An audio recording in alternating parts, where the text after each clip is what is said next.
Kota Padang elok rancak yo pesonanya, Adipura penghargaan nan alah lamo kita impikan.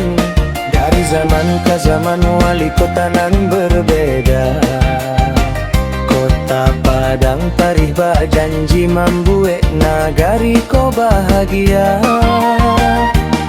Sabaluam 2009 Adipura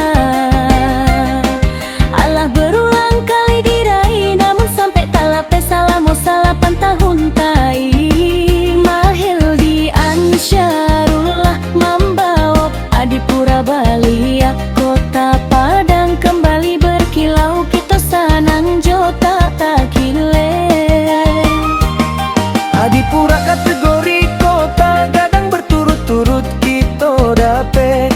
Berkat karajo kareh kita sadonyo nan tak tapape. Hendri Seta membawa Adipura Baliak di tahun 2023. Kota Padang bersih rancak kita tarui maju.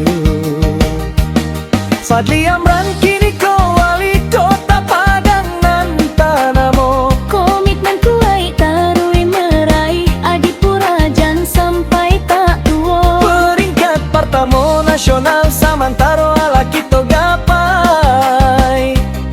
Semoga Adipura tahun iko dapat kita rayah lagi.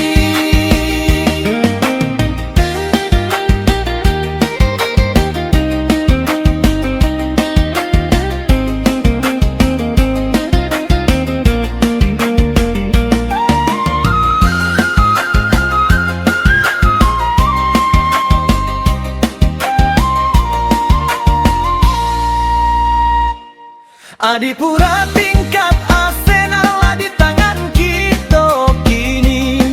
Bukti Kota Padang hebat, kita bangga tak tabandi yang lain. Mari kita doakan bersama di zaman Fadli Amran. Adipura tahun niko dapat kita raya supaya sana. Adipura Kota Padang harapan di zaman Fadli Amran. Semoga Kota Padang semakin maju, jota tak kilekan. Kita jago keberhasilan, kita jago keindahan, supaya Kota Padang tarui menjadi kota nan diidamkan.